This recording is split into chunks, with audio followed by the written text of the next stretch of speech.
या तो जब चलेंगे ना तब देना सबको, ऐसी जगह रुक जाओ। जब बोलता है कोई तब नहीं, फिर वो बोलने का आनंद नहीं है, ऐसे ना, ऐसे कुछ सुनाने का आनंद नहीं है। खाने का तो आ जाएगा, सुनाने का नहीं आएगा। तो पंडित जी जैसे बोल रहे हैं, ऐसा भी होता है। मैंने इनको कहा था कि जिस देवता का निमंत्रण होगा वही हम जाएंगे, अभी नहीं बताएंगे। तो यहाँ का ही जो है निमंत्रण मिला तो हम यहाँ आ गए। छठी क्लास से मैं वैष्णो माता के बीच जाता था हर साल 2 बार। छठी क्लास आप अपने लड़के को देखो जो छठी में पढ़ता, भेजो नहीं भेजो। उस वक्त पत्थर ही पत्थर थे नीचे, अभी तो बड़ा अच्छा रास्ता बन गया ना, पत्थर ही होते थे। तो मैं 2 बार साल में वहां पहुंचता था माता के, क्योंकि कुछ समय होता है देवता लोग भी बुलाते हैं। इसीलिए कहते हैं कि आप अपनी छोटी अवस्था में जोगन भी परमात्मा का नाम और देव स्थान में जाना बहुत जरूरी होता है, क्योंकि देवताओं का आशीर्वाद मिलता है। जब वो धर्म फैल रहा था उस वक्त भी शंकराचार्य जी जो आए, उन्होंने हमारे इस भारत देश में विचारों कोनों पर मठ स्थापन कर दिए। श्रृंगेरी मठ, जोशी मठ आदि क्यों कोनों पर उस परम पिता परमात्मा का नाम ज्यादा से ज्यादा प्रचार होगा समाज में, तो समाज के लोग भी जो है संस्कारित होंगे और उस परमात्मा की ओर लगेंगे। उसका फायदा कि आने वाले जो कुछ ऐसे कष्ट होते हैं, जैसे भूकंप आता है, वो तूफान कोई आ जाता है, तो वहां फिर नुकसान बहुत होता है। जब भूकंप आता है कितने लोग नीचे चले जाते हैं। ये जो मंदिर आदि गांव में भी ऐसे देव स्थान बनाए जाते हैं। आप यहाँ भी देखो, नीचे से लेकर के ऊपर से ऊपर कैसे यहाँ पर जो है लड़ी देवताओं का स्थान बना हुआ है। कहीं पूजा कम है, कहीं ठीक है, कहीं ज्यादा, लेकिन देव स्थान बने हुए हैं। आने वाले जो कष्ट होते हैं गांव के ऊपर, उनकी ये रक्षा करते हैं। क्योंकि हम लोग बैठ के कभी विचार नहीं करते हैं, ये रक्षा करते हैं। इसलिए हमें देव स्थान में जाना चाहिए, समय निकाल करके वहां। ये भी एक साधना है, ये भी एक आपका तप है। क्योंकि परमात्मा के लिए, देवता के लिए आप जितना कष्ट उठा करके पहुंचते हो और हरिगुण गान करते हुए चलते हो, ये आपकी कष्ट दूर होते हैं और आपका पुण्य अर्जित होता है। ऐसे ही पुण्य अर्जित होता है। आपके पास क्षमता नहीं, आप दान नहीं कर सकते हैं। आपके पास कुछ मान लो और आप कहीं ज्यादा दूर नहीं जा सकते तीर्थों में, तो ये तीर्थ ही हो रहा है आपका। जैसे तीर्थ में स्नान होता है प्रयाग में, ऐसे ही जहाँ तुम स्नान कर रही हो आपको एक एक पद का लाभ ये प्राप्त हो रहा है। तो हमें उनमें आपको और आपके बच्चों को बहुत संस्कार, अभी देखिए छोटे छोटे बच्चे जो है ये चले हुए हैं, अगर ये अपना यूपी में होते तो ये नहीं जा सकते। लेकिन इनका भी कुछ इधर देव स्थानों में लिखा हुआ गौ पूजा के कारण, मान लो गौ सेवा के कारण ही इनके माता पिता, लेकिन बच्चों का कुछ भाग्य ऐसा है। तो ये ही तो परमात्मा की लीला है। इसलिए बंधुओं, साधन तप जो है ऐसे ही होता है और पुण्य अर्जित होता है। गोपीचंद की माँ ने अपने बेटे को देख करके इसीलिए कहा था कि बेटा, तेरे पिताजी बड़े तेरे जैसे ही थे, लेकिन मेरे को कुछ डर लगता है कि तेरे कहीं संस्कार ना बदल जाए, तो पिता के नाम को कहीं लाज मत लगाना। माँ के आंखों से आंसू निकले थे, उसके ऊपर पड़े थे, वो माँ के चरणों में आकर के पड़ गया। और तुम भी अपने माता पिता के प्रति ऐसा ही अपने मन में भाव बना करके रखो, आपको शीतल प्राप्त होगा। माँ से आकर के उसने पूछा कि माँ ऐसा क्यों, तुम क्यों रो रही हो? तो कभी कभी इंसान को जो है बीती हुई जो जीव आत्मा जहां से जो विदा हो चुकी है आपके सामने से, उनकी कभी कभी यादें भी आती है। क्योंकि ये संसार के परमात्मा ने कुछ रिश्ते ही ऐसे बनाए हुए होते हैं जिसमें कभी इंसान जो है मन से भूल नहीं सकता है। ये अलग बात है कि जीव को जब कुछ बोध हो जाता है, जब कुछ ज्ञान की प्राप्ति होती है, तो वो इन चीजों को फिर बोलना शुरू करता है, नहीं तो ऐसे नहीं बोलता है। अंतिम समय तक जो है ये जीव को यादें आती रहती है। उसने कहा मेरे को भी ऐसे कुछ याद आया, इसलिए मैंने बेटा तेरे को कहा। उस बेटे ने उसी वक्त जो है ऐसा माँ के पास ही खड़े होकर के सोचा। उसी वक्त उसको अंदर से प्रेरणा होती, जब तुम किसी देव स्थान गुरु स्थान के लिए चले हो, किसी संत के पास चले हो, आपको प्रेरणा होगी अंदर से, तुम ऐसे नहीं जा सकते हो। क्योंकि शुभ जगह के लिए, कोई ऐसे धार्मिक स्थान के लिए अंदर से कुछ प्रेरणा आपकी प्रारब्ध के अनुसार आपके किए हुए कर्म जो है वो आते हैं, उनका फल जो प्राप्त होता है उसको देव स्थान में जाना, गुरु स्थान में जाना प्राप्त होता है। ये याद रखना। ऐसे जा नहीं सकते, तुम बातें बना सकते हो लेकिन तुम जा नहीं सकते हो।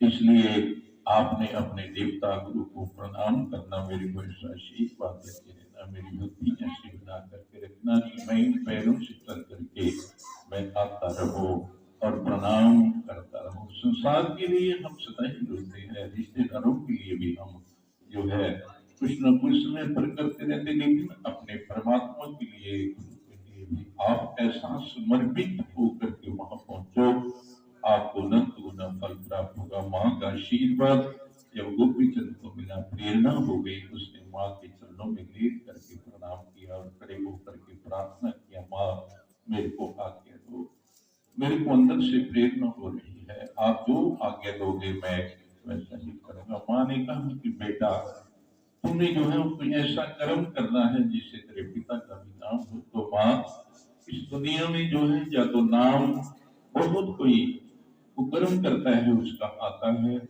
या फिर बहुत कोई भक्ति करता है उसका नाम आता है, लेकिन मेरे को अंदर से प्रेरणा हो गई है, मैं अब इस राज में नहीं रहूंगा, मैं किसी संत शरण में चला जाऊंगा और मैं अब नाम जपूंगा।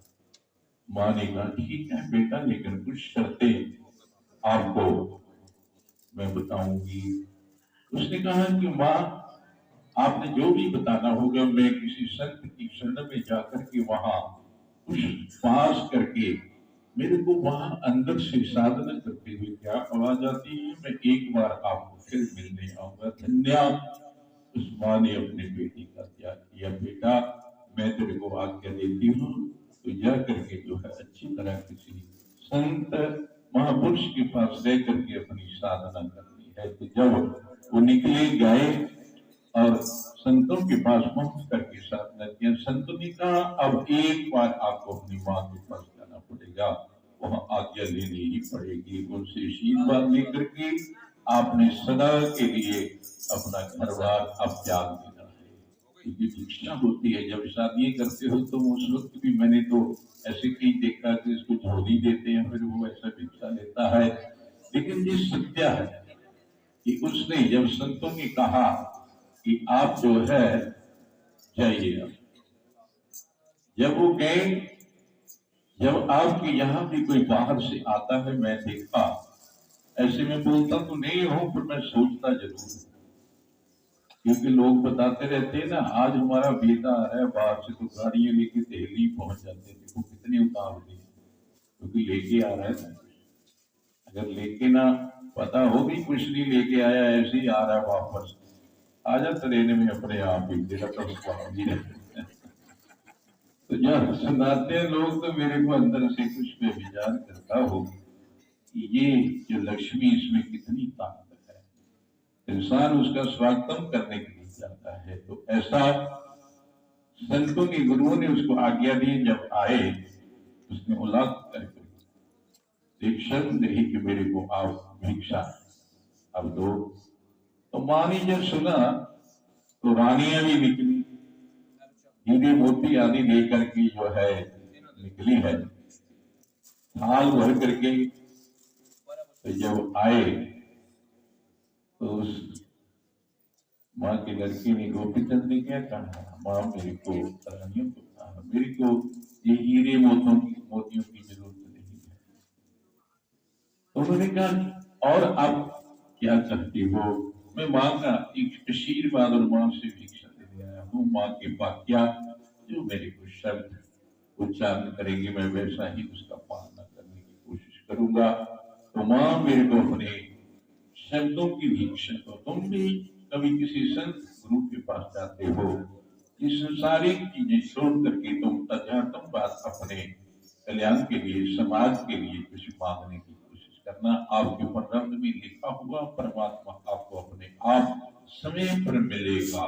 समय से पहले मिल नहीं सकता है, भाग्य से ज्यादा मिल नहीं सकता है। क्योंकि कल तुमने भजन सुना ही होगा, भक्ति से जब वापस निकले थे तो एक भजन उन्होंने गाया था, आपने सुना होगा, कर्मों में लिखा हुआ ही प्राप्त होता है, प्रारब्ध जो होता है।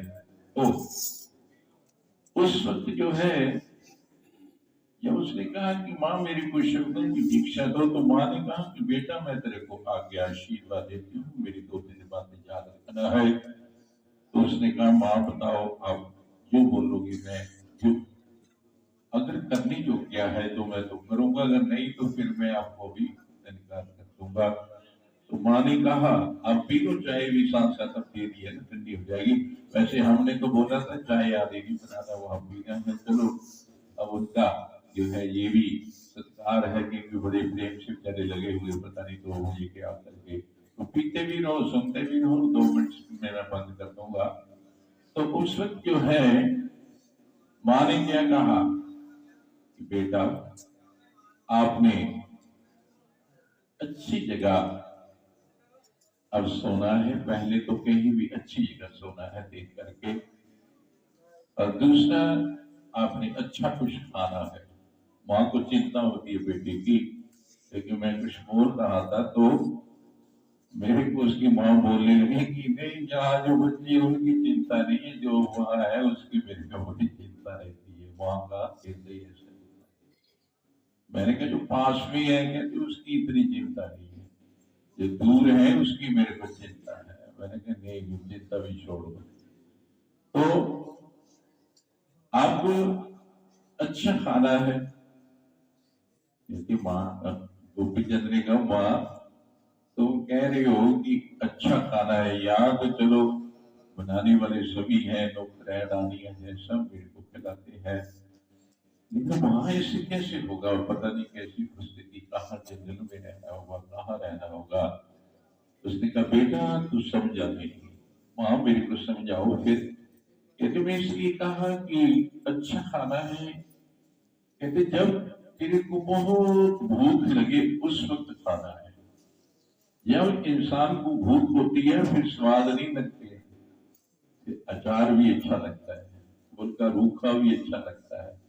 तो उस वक्त कहने का वहां माँ ने कहा बेटा मैं इसलिए कहती हूँ कि अच्छा खाना है, जब तेरे को भूख लगे तो जैसा रूखा सुबह तेरे को मिल जाएगा वो ही तेरे लिए अच्छा खा माँ, ये तो हो सकता है। ठीक देखिए माँ का कैसा जो है शब्द है, इसलिए कहती है शब्द को समझो, इंसान के भाव को समझो। इंसान जो है जिस शरीर को देखता है वो कुछ बोलने लग जाता है, ऐसे ही कुछ जो है हम देखते हैं बोलने लग जाते नहीं।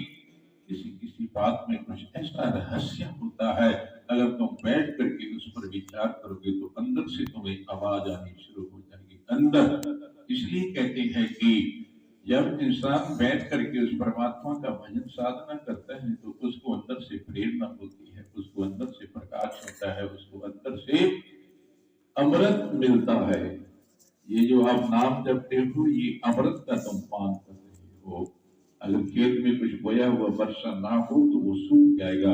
अगर हमारे जीवन में ऐसी कुछ कर्म ना हो, हम ऐसा कुछ संतों के साथ मिल करके हम ऐसी जगहों में या तीर्थ में या ऐसी किसी शुभ स्थान में नहीं जाते हैं तो कल्याण होना बड़ा मुश्किल होता है। क्यों? कपड़ा पानी में डाला हुआ थोड़ी देर में सूख जाता है। अगर तुम कहीं सुन भी लिया किसी कहीं 1-2 साल के बाद तो तुम भूल जाओगे। अगर तुम रोज 4 दिन में कहीं कुछ जाते रहोगे, सुनते रहोगे, सेवा करते रहोगे, तुम्हारे पाप भी करते रहेंगे और आगे के लिए तुम्हारे संस्कार बनते रहेंगे। इसलिए हमेशा जीवन में शुभ काम नहीं छोड़ना, सत्या कर्म नहीं छोड़ना, संकल्प लेना प्रभु जब तक जियो तब तक मैं अपना ये सत्कर्म नहीं छोड़ूंगा। दुनिया कुछ भी कहे मैं उस परमात्मा का भजन माँ ये बात आपकी बिल्कुल समझ में आ गई है। और बेटा तू भजन इतना करना, भजन इतना करना, भजन करते करते ही तेरे को निंद्रा आ जाए, तेरे को पता ही नहीं लगेगा कि गद्दे पेशी है या नहीं पेशी। गद्दों वालों को पूछो कितना दुखी होता है, निंद्रा ही नहीं आती है, निंद्रा की गोलियां खा खा के सोते हैं। लेकिन किसी ऋषि महात्मा को देखो, वो दरी बिछा गई, मैं वहां इंग्लैंड में, मैंने कहा गद्दे हटा दो भाई मेरे को, मैं तो आज रात ही बड़ी मुश्किल से निकाली, बीच में ही चले गई, इतनी बड़े लगाई हुई आपने। कहते हमने रखे नहीं है और कहीं से मंगवाते हैं। मैंने कहा कोई सख्त मंगवाओ, उसके ऊपर हम सोएंगे, हमें तो निंद्रा ही नहीं आई रात को, क्योंकि हम लोग दरियों पर ही बहुत ऐसा। अभी मैं लगाऊं सोना बेंच के ऊपर, तो मैं सदा दरी के ऊपर ही सोता। इस जीवन में ऐसे कुछ कार्य करते हुए इनको कष्ट मत समझो। तुम जितना शरीर को आराम दे दोगे उतना ये आराम प्रस्त हो जाएगा। जितना तुम ऐसी साधना करोगे उतना तुम परमात्मा से जुड़े रहोगे, क्योंकि निद्रा अपने आप कुछ कम आएगी।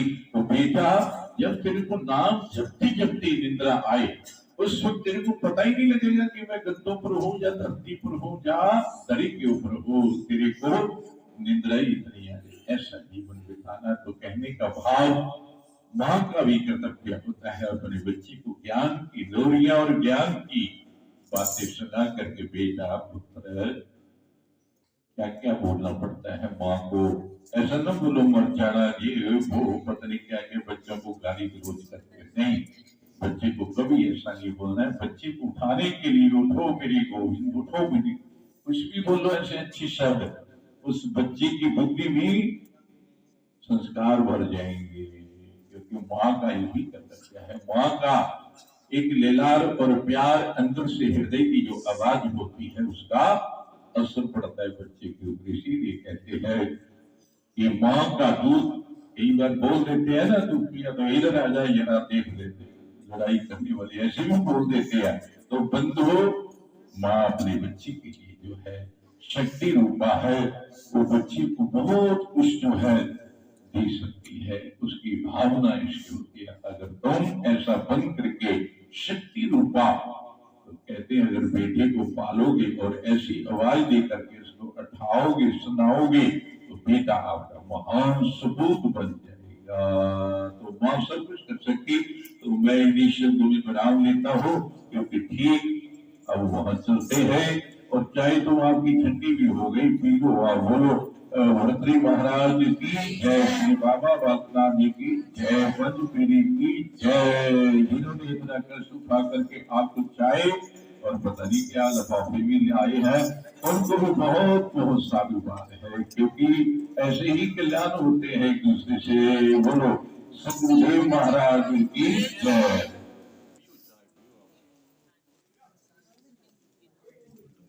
प्रशांत